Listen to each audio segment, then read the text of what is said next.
সোহরাওয়ার্দী উদ্যানে হেফাজতের ঘোষণাপত্র, নারী সংস্কার কমিশন বাতিল সহ নানা দাবি। বুয়েট শিক্ষার্থী আবরার হত্যায় ২০ জনের মৃত্যুদণ্ড, হাইকোর্টের পূর্ণাঙ্গ রায় প্রকাশ।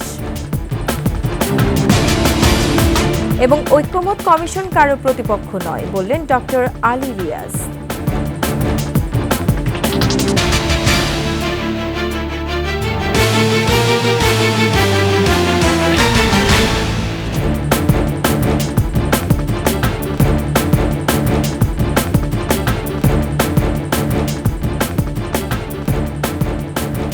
শুনছিলেন সংবাদ শিরোনাম। আমন্ত্রণ ২১ দুপুরের সংবাদে, সাথে আছে আমি রোমান আমিন। দর্শক, ২১ টেলিভিশনের সংবাদে একই সাথে সরাসরি দেখতে পাবেন আমাদের ফেসবুক পেজ www.facebook.com/2124 অনলাইনে। এছাড়া সাবস্ক্রাইব করতে পারেন www.youtube.com/21 ইটিভি চ্যানেলে।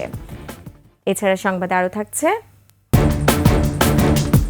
দেশে ফেরার আগে মানসিকভাবে উৎফুল্ল খালেদা জিয়া, রোববার রওনা হবেন লন্ডন থেকে।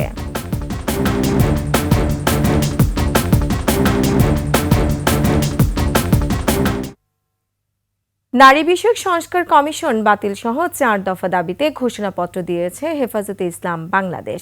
সোহরাওয়ার্দী উদ্যানের মহাসমাবেশ থেকে দলটির নেতারা কোরআন সুন্নাহ বিরোধী আইন বাস্তবায়নের সাহস না দেখানোরও হুঁশিয়ারি দেন। এ সময় আগামী ২৩ মে দেশব্যাপী বিক্ষোভ কর্মসূচি ও ৩ মাসের মধ্যে বিভাগীয় সমাবেশের ঘোষণা দেওয়া হয়েছে। সহকর্মী সিরাত আল মুস্তাকিমকে সঙ্গে নিয়ে সঞ্জয় অধিকারী রিপোর্ট।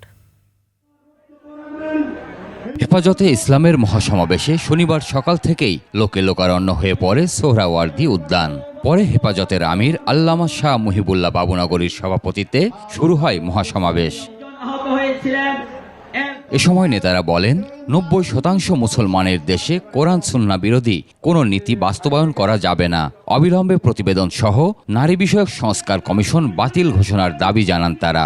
যদি আমাদের দাবিগুলো মানা না হয়, নারী কমিশনের এই রিপোর্ট যদি বাতিল না করা হয়, আলেম ওলামাদের মিথ্যা মামলা যদি প্রত্যাহার না করা হয়, এই দেশে আলেমদেরকে নিয়ে শিশাটালা প্রাচীর যদি তৈরি না করা হয়, আমরা মাস পর ইনকিলাবের ডাক দিয়ে আবার সভ্যচত্বর আসবো। আমরা আবার যদি এই নারী কমিশন বাতিল করেন, এই অপচেষ্টা থেকে ফিরে না আসা হয়, তাহলে বাংলাদেশের 18 কোটি তৌহিদি জনতা আমিরে হেফাজতের নেতৃত্বে প্রয়োজনে ঢাকা অবরোধ করবেন। নারীদের দিয়ে আলেমদের উস্কে দেয়া হচ্ছে উল্লেখ করে বক্তারা বলেন, হেফাজতে ইসলাম বাংলাদেশের স্বাধীনতা সার্বভৌমত্ব রক্ষায় জীবন দিতে প্রস্তুত, কিন্তু কোরআন সুন্নাহ বিরোধী কোনো কর্মকাণ্ড বরদাস্ত করবে না। বেশিরভাগ গণহত্যাকারীদের বিচার করতে হবে অনতি বিলম্বে, সেই বিচার কার্য যেন দৃশ্যমান হয়। আমরা আপনাকে জীবন দিয়ে রক্ত দিয়ে ক্ষমতায় বসিয়েছি, অতএব আজকে যদি আমরা আপনাদের থেকে আমাদের ছায়া সরিয়ে নিয়ে যাই, আপনারা বাংলাদেশে একদিন থাকতে পারবেন না। মতিঝিলের শাপলা চত্বরে হেফাজতে ইসলামের সমাবেশে সংঘটিত গণহত্যার বিচারের জন্য তদন্ত কমিশন গঠনেরও দাবি জানান বক্তারা। সঞ্জয় অধিকারী, ২১ টেলিভিশন, ঢাকা। এদিকে ৪ দফা দাবিতে হেফাজতে ইসলামের মহাসমাবেশে দেশের প্রত্যন্ত এলাকা থেকে ছুটে এসেছেন নেতাকর্মী ও সমর্থকরা। ইসলাম বিরোধী কোনো আইন দিয়ে সরকার চলতে পারবে না। হাসিনা যে ভুল করেছে, একই ভুল যদি ইউনূস সরকার করে তাহলে ভয়াবহ পরিণতি হবে বলে হুঁশিয়ারি দেন তারা। আব্দুর রাজ্জাকের ক্যামেরায় মানিক শিকদার রিপোর্ট। সোহরাওয়ার্দী উদ্যানের সবুজ ছাপিয়ে সাদা পোশাকে জনতার ঢল। সকাল ৯টায় আনুষ্ঠানিক সমাবেশ শুরু হলেও ভোর থেকে দেশের বিভিন্ন প্রান্ত থেকে হেফাজতে ইসলামের লাখো নেতাকর্মী সমবেত হন। শান্তিপূর্ণ একটি এই সোহরাওয়ার্দী উদ্যানে একটি গণসমাবেশ আমরা যোগদান করেছি। ইসলাম বিরোধী কাজ আমরা করতে দিব না। কোরআন বিরোধী নারী নীতি এই বাংলাদেশ থেকে বিলুপ্ত হয়, এটার জন্য আমরা এসেছি। জাতীয় পতাকার পাশাপাশি ফিলিস্তিনের কালেমা খচিত পতাকা নিয়ে ৪ দফা দাবির পক্ষে স্লোগানে মুখর হয়ে ওঠে পুরো এলাকা। যখন শেখ হাসিনা ছিল তখন উনি নারী এবং পুরুষকে সমান অধিকার দিয়ে এটা কোরআনের বিরোধিতা করেছে। নারী সংস্কার কমিশনে এমন কিছু নারীরা যুক্ত হয়ে সরকার বরাবর প্রস্তাবনা পেশ করেছে, যারা অতীত থেকে ইসলামের বিরুদ্ধাচরণ করে আসছে। কোরআন সুন্নাহ বিরোধী কোনো সংস্কার প্রস্তাব মুসলিম প্রধান দেশের মানুষ মেনে নেবে না বলে জানান সমাবেশে অংশ নেয়ারা। যে ধরনের প্রস্তাবনাগুলো রয়েছে আপত্তিকর, তার মধ্যে একটি হলো যৌনকর্মীদের শ্রমিক হিসেবে স্বীকৃতি প্রদান। এই বাংলাদেশে ইসলাম বিরোধী কোনো কার্যকলাপ করতে দেওয়া হবে না। ইসলামী আইন বিরোধী সম্পদ বন্টনের সুপারিশের বিরুদ্ধে গর্জে উঠে হেফাজতে ইসলামের সমর্থকরা। যদি আমাদের কথাগুলো দেশের সরকার যদি না মানে তাহলে কিন্তু পরিস্থিতি আরো অনেক খারাপের দিকে যাবে। ফ্যাসিস্ট সরকারের কি পতন হয়েছে, এর চেয়ে বড় পতন হবে ইউনূস সরকার। পালিয়ে যাওয়ার রাস্তা খুঁজো। এই নারী সংস্কার কারণে সেই জনগণে আপনাকে ক্ষমতা থেকে নামাতে বাধ্য করবে। জনগোষ্ঠীর দাবিকে আপনি উপেক্ষা করতে পারবেন না। 2013 সালে শাপলা চত্বরের হত্যাকাণ্ডের বিচারের দাবিও উঠে আসে। শাপলা চত্বরে ছিলাম, আমি রক্ত দিয়েছি, আমার ভাই অনেক শহীদ হয়েছে। 5 মে 13 সনের মতো যেরকম ঝাঁপিয়ে পড়েছিলাম, আজও সেই নির্দেশে অপেক্ষায় আছে। যারা হত্যা করেছেন তা হত্যার বিচার এবং সাথে সাথে ইসলামী আইন মোতাবেক যাতে এদেশের মানুষ চলতে পারে। ফিলিস্তিনে গণহত্যা ও ভারতে মুসলিমদের উপর নানা নিপীড়নের প্রতিবাদ জানান মুসল্লিরা। ভারতেও আমাদের মুসলমানদের উপরে নিপীড়ন চলতেছে। ওয়াকফ আইন যদি বাতিল না করা হয়, ভারত অভিমুখে কাসিমের মতো আমরা আবারও যুদ্ধে যেতে চাই। তাদেরকে প্রতিহত করার জন্য যা যা করে আমরা তাই করতে প্রস্তুত আছি ইনশাআল্লাহ। গত 16 বছরে অসংখ্য হত্যার দায়ে আওয়ামী লীগ নিষিদ্ধ ও বিচারের দাবিও জানান তারা। ফ্যাসিবাদী মহিলাদেরকে বিচারের আওতায় আনা হোক। মানিক শিকদার, 21 টেলিভিশন, ঢাকা। বুয়েট শিক্ষার্থী আবরার ফাহাদ হত্যা মামলায় বিচারিক আদালতের দেয়া 20 জনের মৃত্যুদণ্ডাদেশ ও 5 জনের যাবজ্জীবন জেল বহাল রেখে হাইকোর্টে পূর্ণাঙ্গ রায় প্রকাশ করা হয়েছে। শনিবার সকালে 131 পৃষ্ঠার এই রায় প্রকাশ করা হয়েছে। এর আগে গত 16 মার্চ বিচারপতি AKM আসাদুজ্জামান ও বিচারপতি সৈয়দ এনায়েত হোসেনের হাইকোর্ট বেঞ্চ এই রায় দেন। আর 2021 সালের 8 ডিসেম্বর আবরার ফাহাদ হত্যা মামলায় 20 জনের মৃত্যুদণ্ড ও 5 জনের যাবজ্জীবন কারাদণ্ড দেন ঢাকার দ্রুত বিচার ট্রাইব্যুনাল 1। বুয়েটের শেরেবাংলা হলের আবাসিক ছাত্র ও দ্বিতীয় বর্ষের শিক্ষার্থী আবরার ফাহাদকে 2019 সালের 6 অক্টোবর রাতে ছাত্রলীগের এক নেতার কক্ষে নিয়ে নৃশংসভাবে পিটিয়ে হত্যা করে সংগঠনটির ক্যাডাররা। পরে রাত 3টার দিকে হলের সিঁড়ি থেকে তার মরদেহ উদ্ধার করে পুলিশ।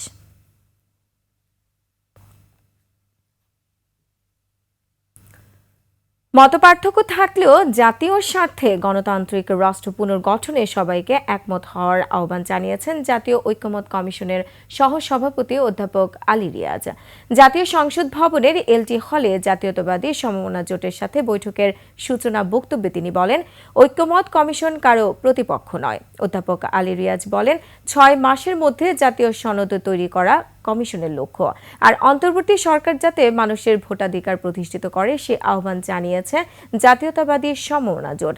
দেশ পুনর্গঠনের জন্য সব ধরনের সহায়তা দিতে প্রস্তুত বলেও জানিয়েছেন জোট সমন্বয়ক ও NPP chairman doctor Fariduzzaman Farhad.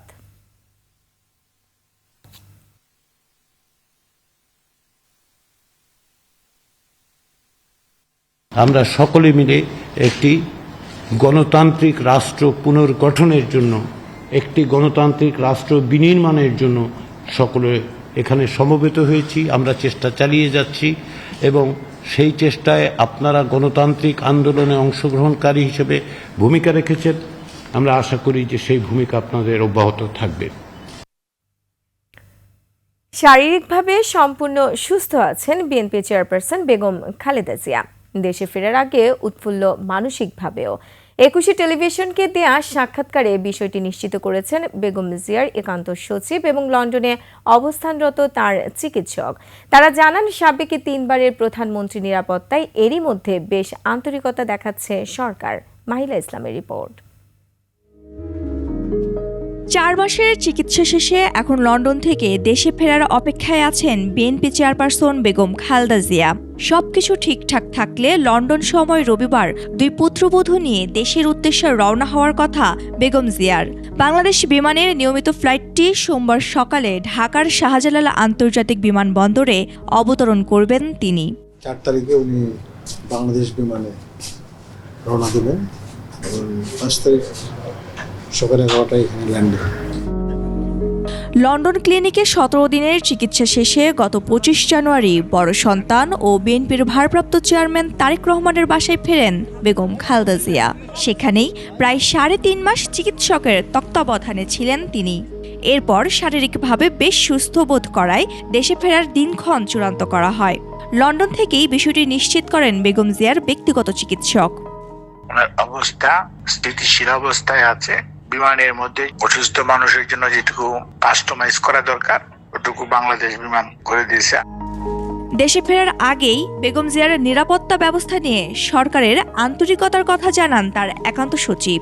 এছাড়াও বড় পুত্রবধূ ডাক্তার জোবাইদা রহমানের নিরাপত্তা নিয়ে পুলিশ সদর দপ্তরে চিঠিও দেয়া হয়েছে, জানান তিনি। আমাদের নিজস্ব সিকিউরিটি আছে, তাছাড়া সরকারের কাছে আমরা রিকোয়েস্ট করেছি যে তারা যে পরিবারের সদস্য সবারই জীবনের ঝুঁকি আছে পরিবর্তিত পরিস্থিতিতে, তো সেই কারণে আমরা সরকারকে অনুরোধ করেছি এবং সরকার আমাদেরকে প্রতিশ্রুতি দিয়েছে যে সর্বোচ্চ নিরাপত্তা তারা ব্যবস্থা করবে।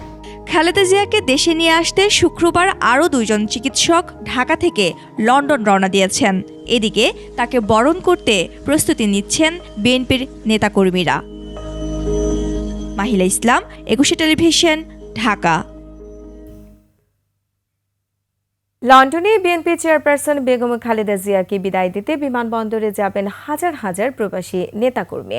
এদিকে 17 বছর পর দেশে ফিরছেন খালেদা জিয়ার পুত্রবধূ এবং তারেক রহমানের স্ত্রী ডাক্তার জোবাইদা রহমান। এটি রাজনৈতিক অঙ্গনের জন্য ইতিবাচক বলছেন সচেতন মহল। দর্শক, লন্ডন থেকে শাহিদ শফিকের পাঠানো তথ্যচিত্রে নাইম আহমেদের ডেস্ক রিপোর্ট। দেশে ফেরার আগে যুক্তরাজ্য বিএনপির কাছ থেকে উষ্ণ অভ্যর্থনা পাবেন বিএনপি চেয়ারপারসন বেগম খালেদা জিয়া। দলটির নেতাকর্মীরা জানিয়েছে, প্রিয় নেত্রীকে বিদায় জানাতে বিমানবন্দরে যাবেন সর্বস্তরের প্রবাসী নেতাকর্মীরা।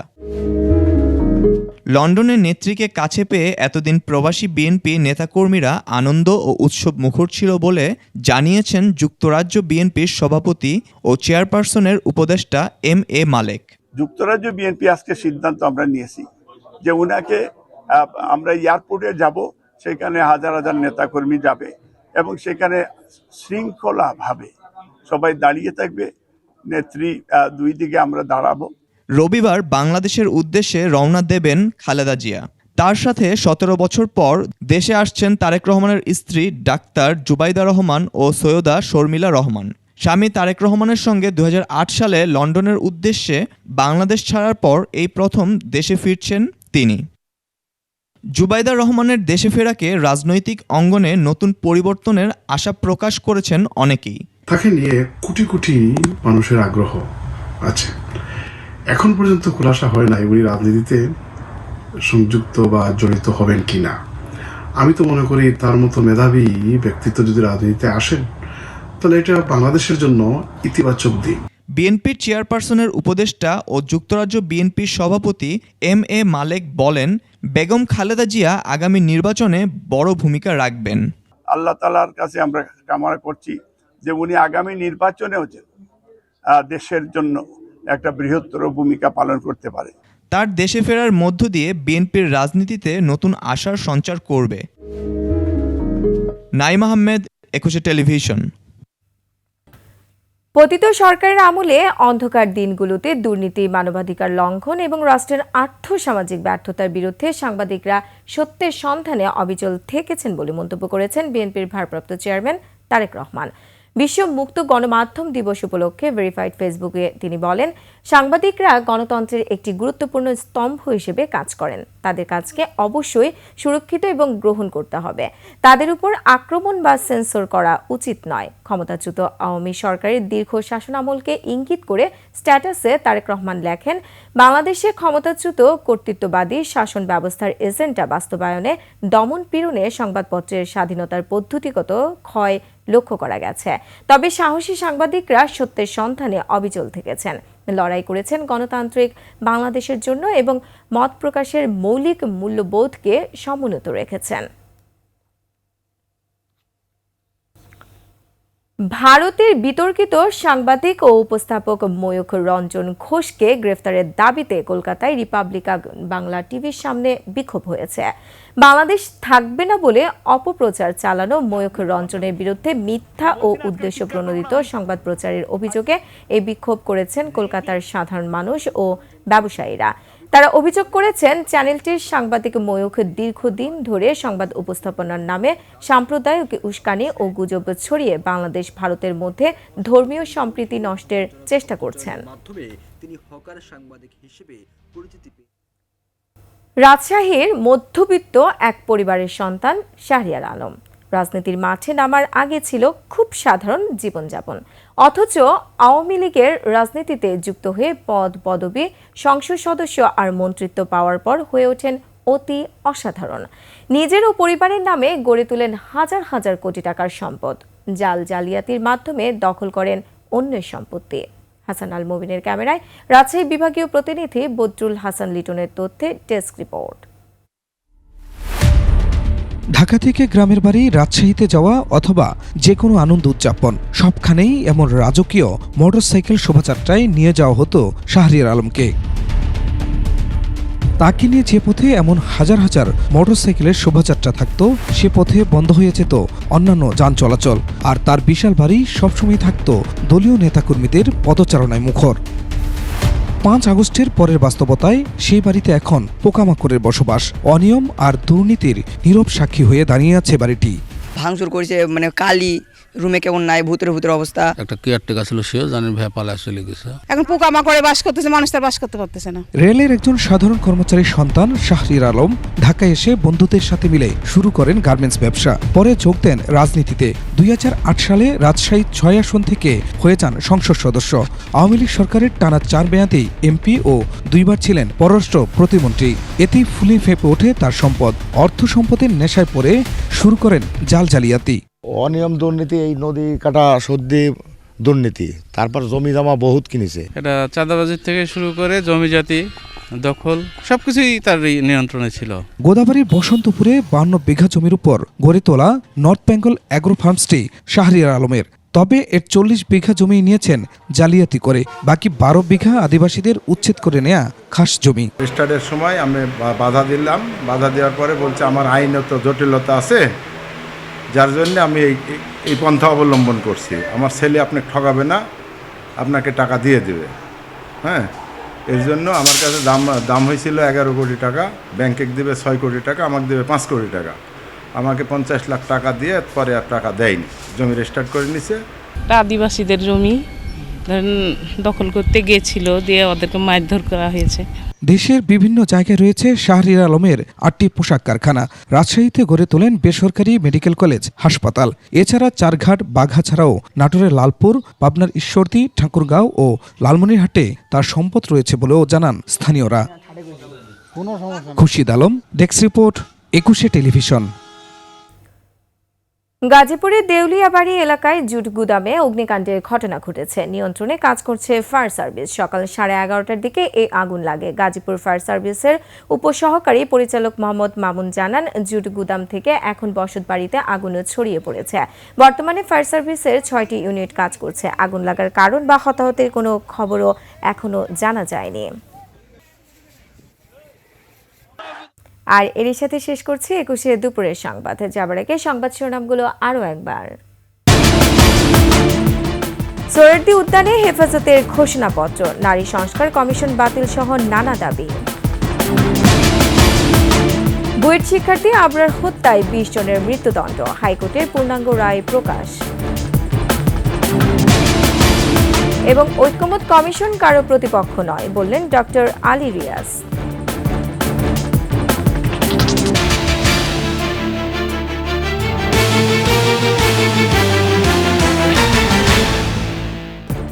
দর্শক, সর্বশেষ সংবাদ জানতে ডায়াল করুন 2021 নম্বর আর ভিজিট করুন 21-tv.com এই ওয়েবসাইটে। ফেসবুকে ভিজিট করতে পারেন www.facebook.com/episode24 অনলাইনে। এছাড়া সাবস্ক্রাইব করতে পারেন www.youtube.com/@21etv চ্যানেলে। এতক্ষণ সঙ্গে থাকার জন্য ধন্যবাদ। পরবর্তী সংবাদ বিকাল 5টায় দেখার আমন্ত্রণ রইল। 21-এর সাথেই থাকুন।